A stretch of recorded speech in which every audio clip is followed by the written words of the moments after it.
fica como animal. Então, Não, o mundo mas isso é falta de Deus. É lógico que é falta de Deus. Isso né? eu tô te falando, entendeu?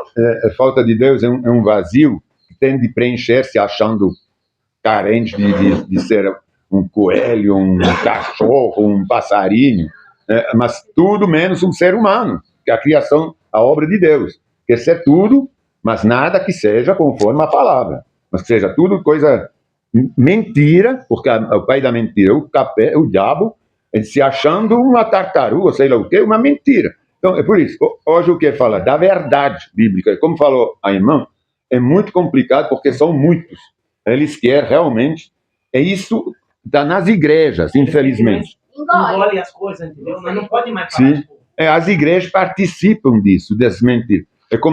Não estou falando especialmente desse negócio de Ethereum, lá que se acha cachorro ou animais, mas prometendo, através de mentira, vida boa, vida de sei lá de quê, fazendo leilão. Você pode tudo. Isso. Que Deus só quer. É amor, é água. Isso. É que um mar de rosa quando a gente está com Deus. É que não é. Justamente lá o capeta vai pôr cheio de coisa através de outros. É justamente esses pensamentos diabólicos. Ah, não, porque agora você tem que respeitar um boneco de silicone.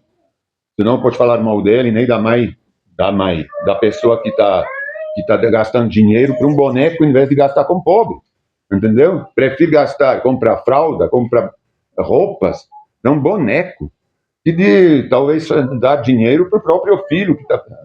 Acho que filho não tem. Mas enfim, filho que só tem de borracha. Agora, vamos então repetir, eu quero fazer uma recapitulação das coisas básicas que a palavra nos ensina, que são justamente do batismo, das bênçãos, desses tipos de coisa, da doutrina, na verdade, da doutrina bíblica. A gente está esquecendo da doutrina bíblica para se deixar endoutrinar por cheio de tendência, ou dessa igreja que tem 40 mil pessoas nos cultos, ou 50 milhões de seguidores, entendeu? Eu não tenho nada contra esses 50 milhões de seguidores. Seria maravilhoso se fosse a palavra pregada. É que esses seguidores estariam seguindo, não por se enganar a si mesmo, que vão ter vida boa aqui, mas que vão ter vida boa depois. Entendeu? A vida boa aqui, ela não nos é prometida, não. Ao contrário, tem uns que vão ser degolados nos últimos tempos. Então, que vida boa é essa? Agora, fala para alguém, não, peraí, agora se você passa a tribulação, você não vem agora, você pode ser degolado depois. Você vai querer ficar? Não, é? Então, mas isso eles não falam, entendeu? Então, vamos pegar alguns exemplos de doutrina bíblica, que não são doutrinas de... Até aqui, quando a gente começou na Batista, a gente estava começando, hoje a gente mudou para Anabatista, mas é tudo placa e nome, denominação. Mas porque a gente acha que é mais perto da palavra, com menos, assim, coisas humanas, né? Não tem estabelecimento de sociedade, porque uma vez que a gente vai começar a estabelecer um presidente, um tesoureiro, aí começa a mexer com dinheiro, aí tudo fica meio... A gente não vê muito isso na época, não. Fora Paulo, que fez uma vez. Não, vai ser... A gente vai ler, na verdade, em 1 João 2, inteiro, mas antes de ler em 1 João, eu quero dar umas... Então, é o livro menor, o menor livro da Bíblia. Ele tem nem uma meia página, acho. 1 João 2.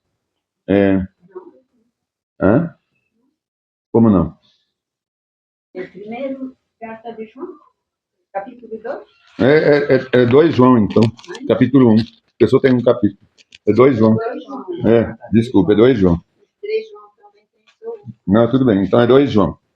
Que é o menor livro da Bíblia. Vocês vão ver que ele tem meia página, acho.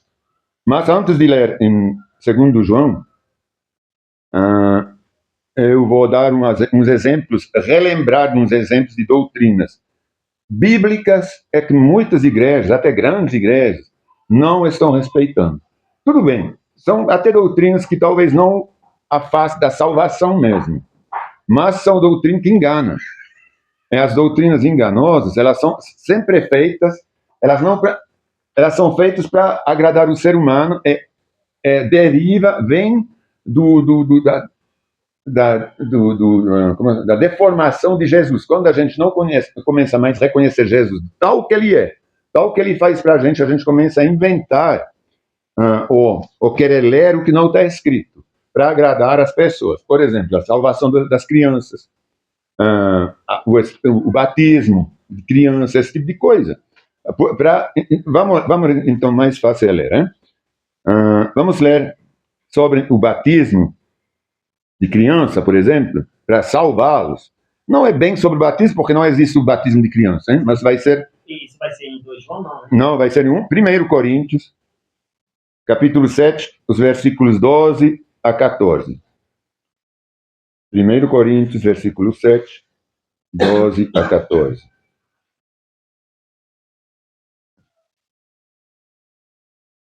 É sobre a vida dos irmãos casados.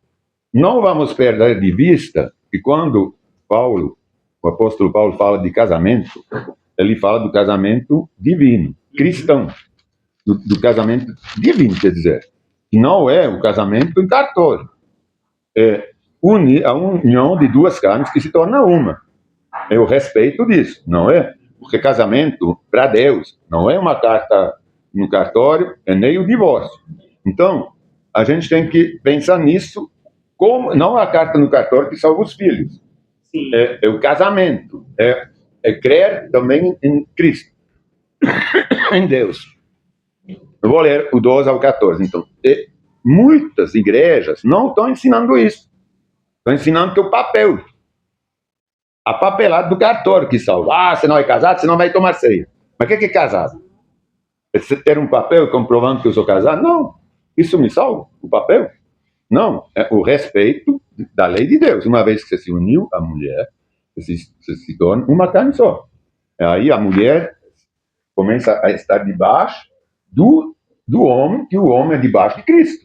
Da autoridade de Cristo, depois da autoridade do homem, depois os filhos debaixo da autoridade dos pais, certo? Ou de um dos pais. É isso que a gente vai ver. 12. Agora me dirijo aos demais. Porque antes ele estava se dirigindo aos solteiros e viúvas. Agora aos todos os demais. Embora o Senhor não tenha dado instrução específica a respeito, se um irmão for casado com uma mulher descrente e ela estiver disposta a continuar vivendo com ele, não se separa dela. Quer dizer o quê? Casaram 2 descrentes. O que ele está falando aqui. Agora, um se converteu, o homem. Se converter, então ele está casado com uma descrente. Uma vez convertido, ele não deveria casar a princípio com uma descrente, certo? Mas vamos... Já que casou, não se separa. Isso. Aí ele fala, não, tudo bem, você se converteu, ela não quer se converter? Pode acontecer, hein? Talvez até o que a gente estava falando um pouquinho antes. Ela não quer se converter? Tudo bem. Não pode obrigar. A obrigação, o fato de obrigar não salva ninguém. Salva? Não. É o coração da pessoa que salva. Se ela não quer se converter, mas ela aceita, tanto ela aceita continuar com você que se converteu, tudo bem, é que você aceita. Ele fala, não se divorcia. Vê por quê? Se um irmão for casado com uma mulher descrente e ela estiver disposta a continuar vivendo com ele, não se separa dela. É o contrário também. E se uma irmã for casada com um homem descrente e ela estiver disposta a continuar vivendo com ela, não se separa dele. Pois, por quê? O marido descrente é santificado pela esposa, tanto quanto a esposa descrente é santificada pelo marido. Basta um no casamento para santificar. Para casar, por quê? Porque tem a união da carne. Não tem o papel. É a união da carne que santifica. Porque uma carne só. E o santo não pode conviver com o ruim. Mas depende, né? Não, a gente está falando agora, você se converte. Antes, vocês se casaram sem ser convertido, certo? Agora um se converteu. Vamos supor que um é cristão, mas aí o outro trai, essas coisas. Não, aí é outra coisa. Não, nós não estamos falando de traição. Aí é outra coisa. Aqui a gente está simplesmente falando. Mesmo uma pessoa. Aqui não há traição. Tem, eu não vou ler hoje, mas tem a passagem sobre a traição, que permite separar. O descrente, o descrente aqui no caso, ele não vai ser salvo. Não, o descrente não vai ser salvo. Eles são salvos Só que ele santifica. Sim. Ele é santificado pelo crente. Exatamente, sim. Como assim santificado? Eu não, na verdade, eu não sei se ele vai ser salvo ou não, mas eu acredito que Não, em não. outras partes fala também que assim, na volta, o casal vai estar dormindo, um será levado e o outro será. Sim, mas na verdade isso aqui é durante a tribulação, a grande tribulação. Hein? Então, mas um vai ser levado e o outro vai ficar. Sim, Quem vai ser mas- levado? Sim, mas só que a igreja não vai estar mais lá. Aqui a gente está falando da Mas igreja. por que vai ser levado? Um vai ser Não, levado. porque um vai se converter, o outro não. Então, mas esse aqui é outro. É que a gente pega essa passagem como se fosse para a igreja. Quando a gente fala, não, vai ter um piloto no avião, não é? Um vai ser levado, o avião vai se destruir. Mas, porque todos os cristãos vão ser levados. Mas é verdade isso. Só que é verdade, mas durante a grande tribulação. É não durante. Isso aqui não faz parte do arrebatamento da igreja. É muita gente que vai ser levada. Não vai ser um de dois. Quando ele dá esse exemplo, ele dá o exemplo de Mateus, já está lá, no final de Mateus 14. Não, Mateus 14, ou 24, hein? 24, lá nos versículos talvez já 25, lá no final dos tempos. Porque o Mateus 24, o capítulo 24 de Mateus, ele pega desde o início até um resumo que Jesus faz, né? Então a gente vê que lá essa coisa que um vai embora, um de dois, durante a grande tribulação vai ter o agir do Espírito Santo também. Mas muito pouco, como estava no Antigo Testamento, porque a igreja já vai estar no céu, a gente já vai estar todo mundo com o Senhor, vai voltar para a segunda vinda, para o juízo, né? A ressurreição dos mortos.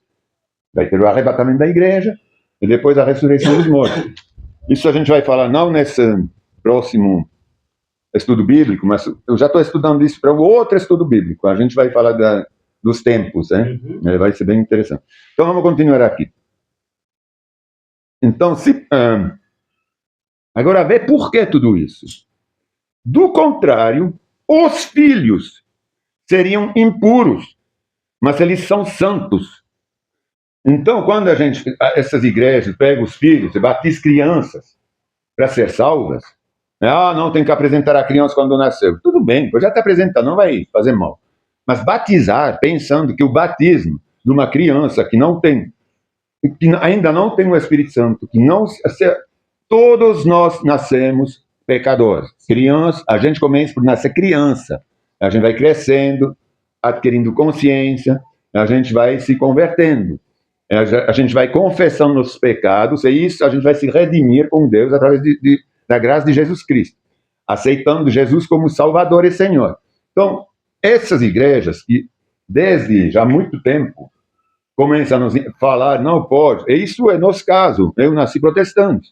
As igrejas protestantes, em geral, são calvinistas, elas justamente batizam as crianças. Eu fui batizado de criança, eu fui rebatizado com 15 anos, na mesma própria igreja. Então é um contrassenso. Por que me batizar e preciso então me rebatizar? Na mesma própria igreja protestante. Eles reconhecem que o meu batismo de criança de repente não era válido. Que agora eu preciso me rebatizar. Aí, você está entendendo? Então, isso são inverdades, na verdade. Eu não vou falar que mas é mentira numa certa...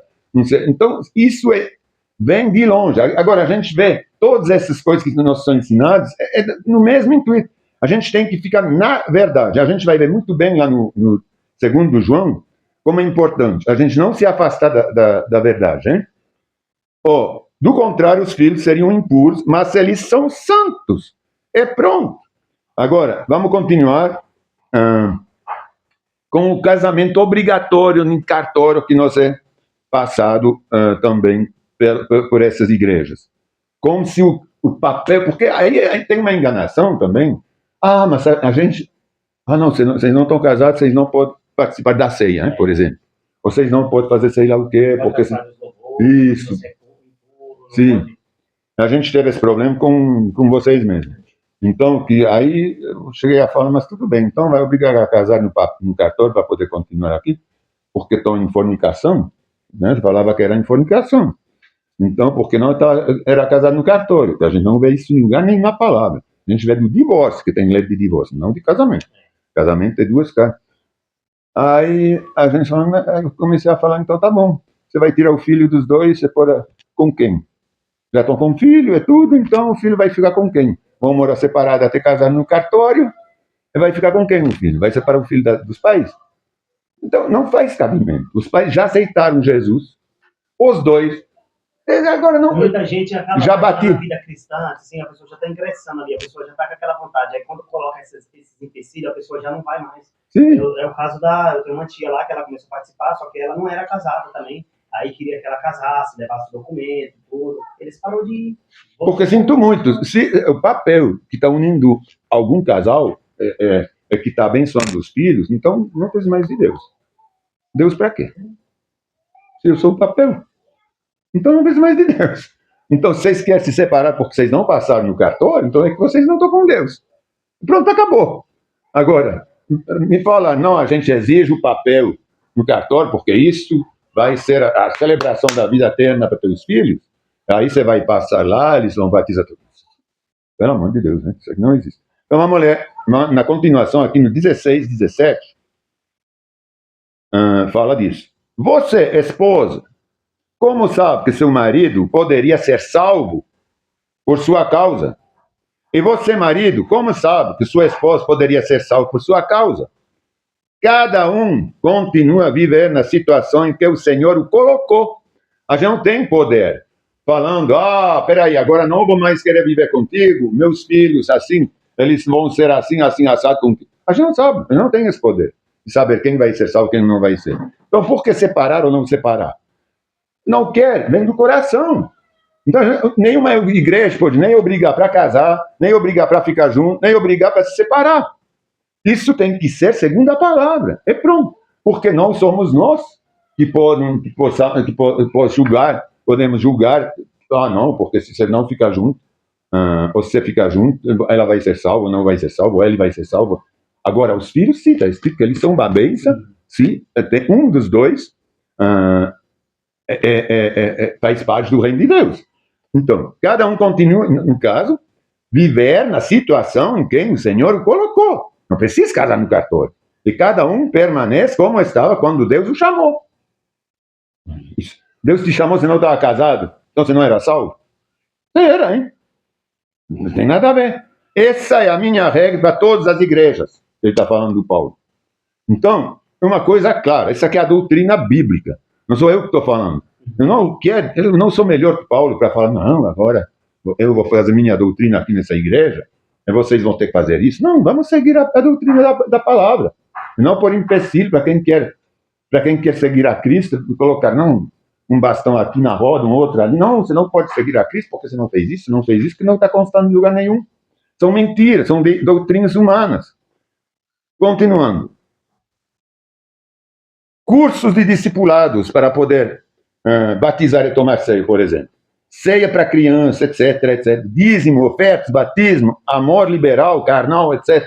Todas essas coisas que as igrejas hoje estão querendo passar, hein? Não estou falando das igrejas todas, mas realmente a maioria. A maioria está insistindo. A gente usa até que quem não paga o dízimo não é salvo. Entendeu? Porque essa cadeira está sentando numa cadeira que não pagou, que não merece. Tem nada a ver. Será que Deus participou da compra dessa cadeira? Não, pelo amor de Deus, hein? Precisa de uma cadeira para louvar a Deus? Precisa de um lugar onde a gente se reúne. Acabou.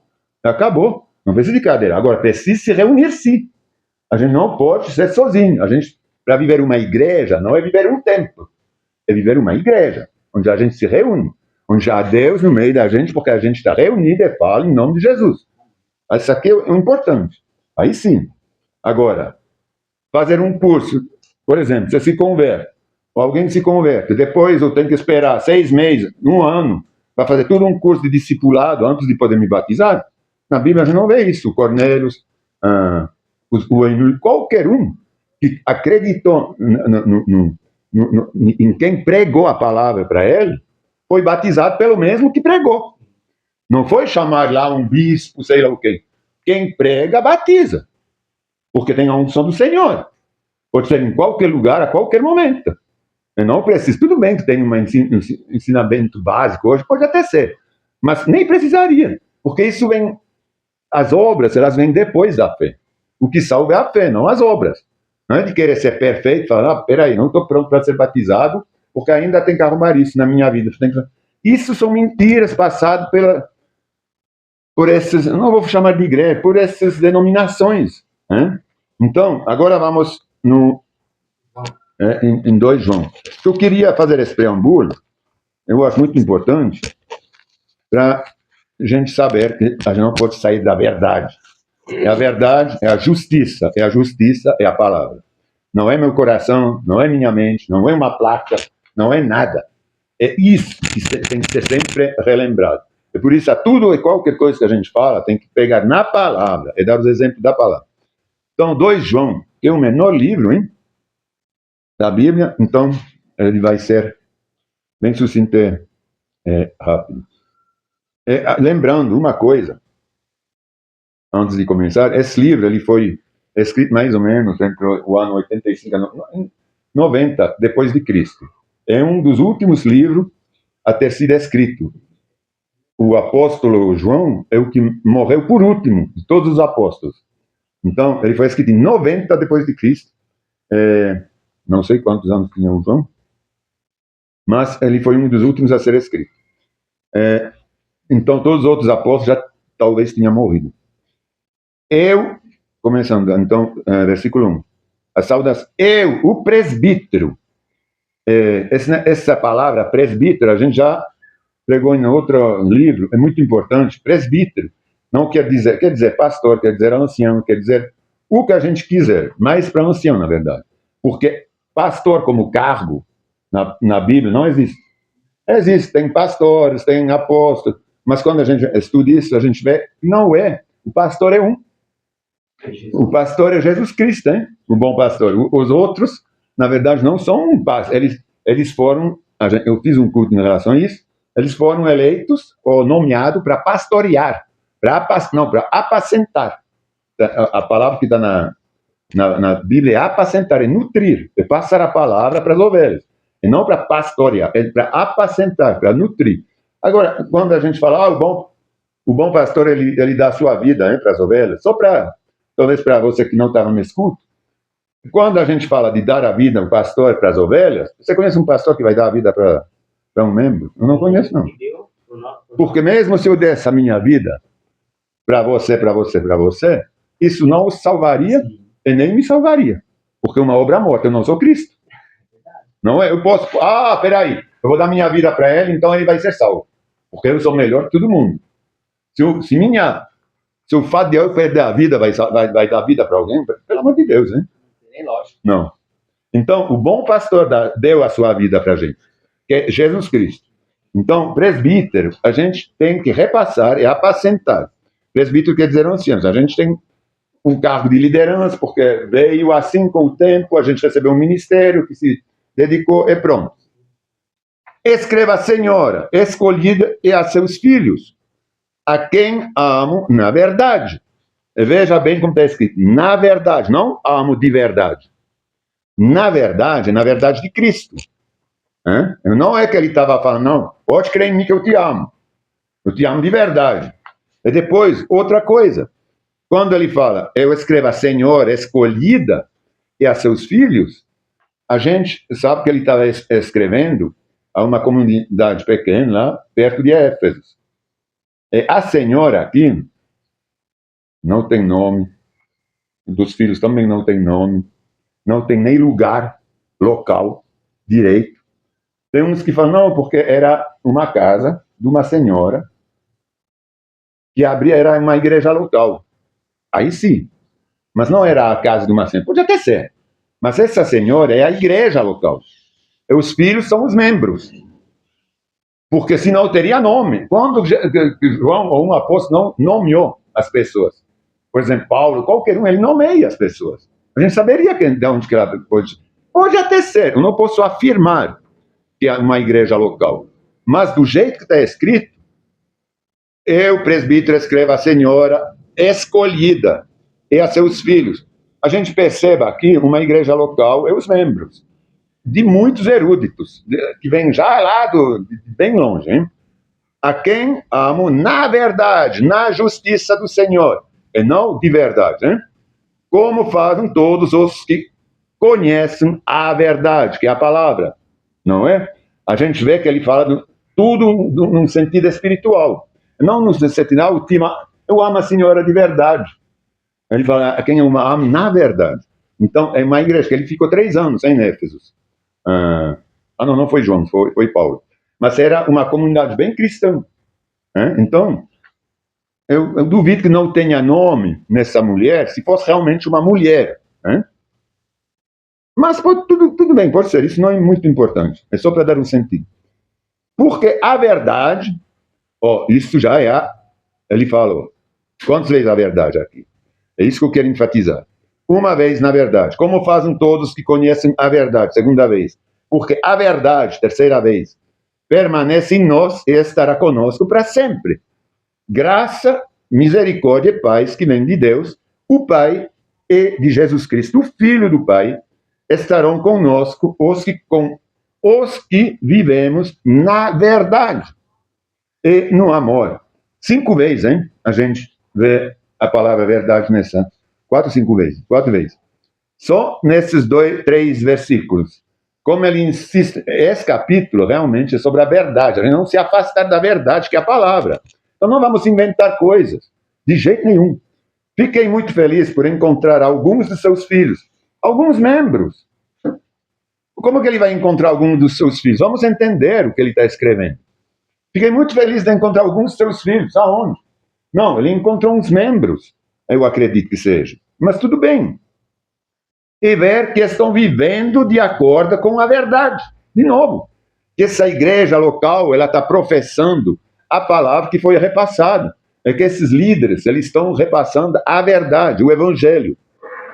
Sem deformar o evangelho. Conforme o Pai ordenou. Porque todos nós temos que repassar o evangelho. Quem está sabendo, conhece o evangelho, tem como missão de evangelizar. A gente não pode fugir disso. Agora, Senhor, igreja, peço-lhe que amemos uns aos outros. De novo, por que ele falaria isso para a senhora? Peço-lhe que amemos. Será que essa senhora não estava então amando uns aos outros? Não, ele fala para a igreja. Vamos nos amar uns aos outros, entre irmãos. Não se trata de um novo mandamento. Nós o temos desde o princípio, principalmente com Cristo. Porque Cristo falou bem. Eu vou lhes passar agora um novo mandamento, Cristo, hein? Porque antes você podia fazer olho por olho, dente por dente, mas ele fala, não, agora eu lhes falo que vocês vão amar até os seus inimigos. Os amar. Você tem que amar até quem não os ama. Porque é muito fácil amar quem te ama. Mas para vocês fazer a diferença, vocês têm que amar quem não os ama. Porque quem te passa a mão, que legal. Todos, ele fala, até os ímpios amam quem os bajula. Agora, eu quero ver o cristão amar quem não passa a mão. E não xingá-lo. Não precisa a gente dar nossos bens, dar a cara à tapa. Não é isso. Mas a gente não ter mágoa para alguém que é inimigo nosso, que nos fez mal. Tem que tirar essa mágoa.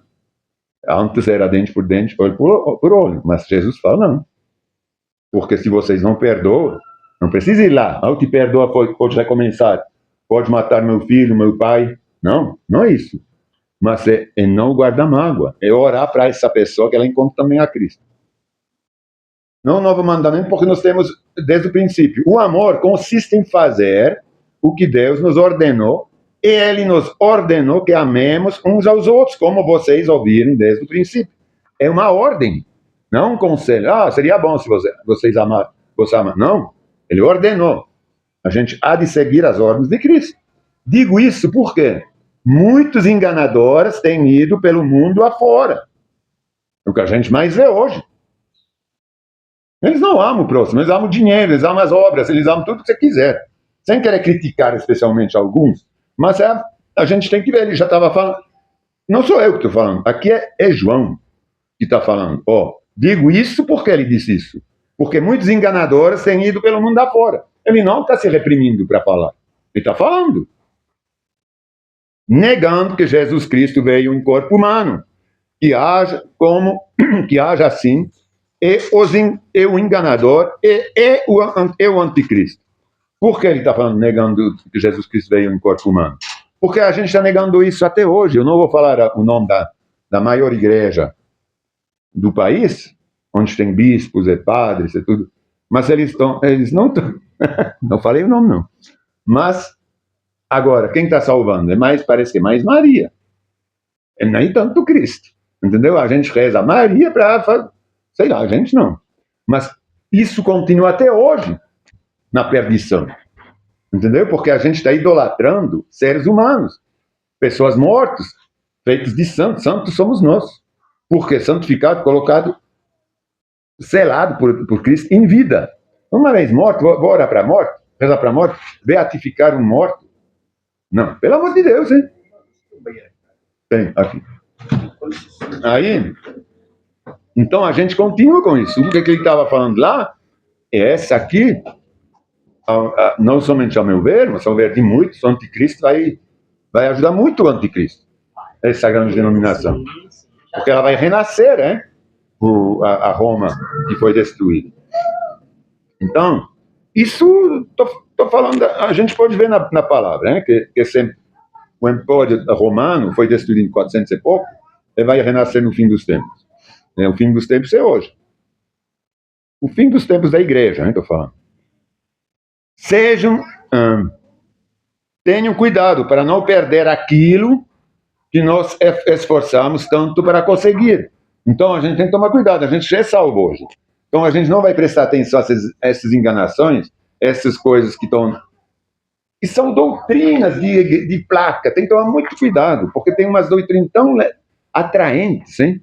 Com cores, com canções, com instrumentos, com louvores, que a gente vê que não tem nem ministério de louvor na palavra. Mas aí são luzes. Aí as pessoas são atraídas para a perdição, hein? Para a enganação. Sejam diligentes a fim de receber a recompensa completa, pelo galardão, hein? A gente vai falar disso no próximo curso bíblico. Quem se desvia deste ensino não tem ligação alguma com Deus, mas quem permanece no ensino de Cristo tem ligação com o Pai e também com o Filho. Não é? Quem se desvia desse ensino que é fundamental, tão simples, é só ler. E fica na palavra. E quem se desvia dessa palavra não tem ligação com Deus. Se alguém for às suas reuniões, veja bem aqui, se alguém for às suas reuniões, um visitante, e não ensinar a verdade de Cristo, e quer começar a falar umas coisas, a gente tem que reagir. A gente tem que falar, peraí, o que você está falando, me mostra aqui na palavra. Onde está na palavra essa coisa que você está me falando? Você está na justiça de Deus? Então me mostra aqui, porque eu não vi isso na palavra, não. Então, se alguém for às suas reuniões e não ensinar a verdade de Cristo, não o convidam a entrar em sua casa. Nem lhe deem nenhum tipo de apoio. Então, quem está incentivando, pagando, dando dinheiro para, sei lá, divulgar umas coisas que não são a verdade, são inverdades, simplesmente porque é bonito, porque tem lá um cara que treina, não, tem que dar. Propaganda, tem que até leilão fazer propaganda nessas igrejas grandes aí, né? Ou fazer leilão, dar um relógio, incentivo para dar um Rolex, você vender, esses já estão vendendo na hora em leilão. Você não pode. Quem apoia esse tipo de pessoa torna-se cúmplice das suas obras malignas. Falam aqui de obras malignas. São igrejas. Obra maligna é de quem isso aí? Essas pessoas são de quem? Do capeta. São filhos, assim, em outros lugares está escrito que são filhos do diabo, não do pai. Eles têm como pai o diabo. Mas essa aqui não, essa aqui é outra coisa. Sim. Não, são pessoas que têm o conhecimento da palavra. Sim, não desses, não. Não estava fazendo a relação com... Não, elas são porque ainda não se converteram. Aí sim, tudo bem, porque todos são. Na verdade, né? Quando a gente nasce não de Deus. A gente nasce sobre a autoridade do capeta. Porque por causa do pecado de Adão. Então, todos nós temos que vir a nova criatura, renascer em Cristo, não é? A gente tem que renascer de água e de espírito. Não, nós somos criatura de Deus. Quando a gente não está com ele, a gente é criatura de Deus. Quando a gente está com ele, a gente é filho, a gente é Sim, toda a criação é de Deus. Então, mas Exatamente. agora é diferente quando a pessoa está servindo o mal. Sim, Por sim, exemplo, sim, essas sim. pessoas que têm conhecimento da palavra e faz esse tipo de coisa que a gente está falando. Aí a pessoa está servindo mal, ela está Sim. mentindo, ela está distorcendo a palavra. É totalmente diferente quando você está vago, você ainda não Exatamente. mudou a verdade de Cristo. É diferente. Sim. Não, toda a criação é de Deus, porque o diabo não consegue criar nada. Sim. É óbvio, mas a diferença é ser filho dele ou do diabo. Mas toda a criação, até o diabo, foi originalmente criado por Deus, era um anjo que caiu. Né? Esse aqui não foi a vontade de Deus, exatamente como Judas. Judas, ele não traiu o Senhor porque Deus falou, você vai me trair, eu vou te fazer nascer para você me trair. Para você trair meu filho. Não. A gente viu que durante a ceia, ele teve 3 vezes a oportunidade de falar não. Porque Jesus falou, quem vai me trair é aquele que eu estou pegando o pão junto. Ele podia se tocar lá. Opa, então sou eu que estou pegando o pão. Podia falar, não, peraí, Jesus, eu não vou te trair, tá doido? Não, longe de mim. Mas não. Ele já continuou. 3 vezes, né? Foi assim. Então, é a mesma coisa com quem eu justamente estava falando, meu irmão, que ainda não está com Deus. Mas ele poderia, pelo menos. Nós não sabemos se vai ou não, mas pode mudar. Ele pode sair das garras do capé do diabo para ser salvo. Porque todos nós estamos debaixo da perdição, da maldição. Inicialmente. Né? Você saiu disso. Você também estava, eu também estava. A gente saiu disso. Então, todos têm essa oportunidade. Né? Graças a Deus. Pela sua graça mesmo. Exatamente. 12, hein? Já? Tenho muito mais a lhes dizer, mas não quero fazê-lo com papel e tinta, pois espero visitá-los em breve e conversar com vocês pessoalmente. Então nossa alegria será completa. Saudação dos filhos e da sua irmã escolhida. Então, dos filhos e sua irmã, a irmã seria a igreja de Efésios, aqui. Eu quero relevar alguma coisa aqui quando ele fala nessas saudações. E quando ele fala assim, pois espero visitá-los em breve e conversar com vocês pessoalmente. Isso eu levo assim como se fosse um estudo bíblico. Agora estou escrevendo para vocês, mas quando a gente vai estar junto, a gente vai poder conversar pessoalmente, debater. Não é culto, não é? É para debater, para conversar. Como é importante, desde sempre. O próprio João estava falando, vamos conversar, vamos ver, vamos vocês entenderem quais são as perguntas que você tem, vamos pegar os ensinamentos que ele já tinha, mas a gente pode pegar na palavra, é realmente conhecer essas verdades, não se deixar simplesmente endoutrinar, mas não sairmos da doutrina, da verdade, do Senhor, da palavra. Então, agora, muito obrigado, Senhor, por esse culto, por essa mensagem, por essa verdade que o Senhor nos entregou, Senhor, e que a gente tem a responsabilidade de repassar. Porque uma doutrina é válida, é a tua, é a doutrina do Senhor, é a doutrina da ressurreição, a doutrina da graça, Senhor, é a doutrina da salvação. Não há doutrina de placa de igreja, não há doutrina humana, não há doutrina que vem do coração, nem da mente de ninguém. A única doutrina não é uma doutrina católica, uma doutrina evangélica, uma doutrina qual que for, ou batista, ou qual que for, mas é a doutrina da palavra de Jesus Cristo. O resto são só denominações, Senhor. Mas que a gente possa sempre, sempre, sempre se referir à tua justiça. Como o apóstolo João o falou, eu quero poder lhes visitar e a gente vai poder mergulhar em tua justiça, em tuas obras e aprender sempre mais e mais e mais e mais a teu respeito, meu Deus. Porque quem nos salva não é nem um nome, nem uma placa, nem um ser humano, mas é o Senhor. É a tua graça, é o teu sacrifício, a tua ressurreição, a tua vitória, Senhor, sobre a morte, sobre o Satanás. E Satanás já sabe qual é o destino dele, Senhor. Ele não tem como se arrepender. É por isso que a gente é cristão, por ser pequenos Cristo, e não por crer que o Senhor é Deus. Porque crer que o Senhor é Deus, a gente sabe, o diabo sabe que o Senhor é Deus. Ele sabe que ele foi vencido. Mas a gente está muito além. A gente é discípulo do Senhor. A gente crê no Senhor por amar o Senhor e por praticar a tua justiça. Porque quem te ama, mas não pratica, não é teu filho, você escreveu.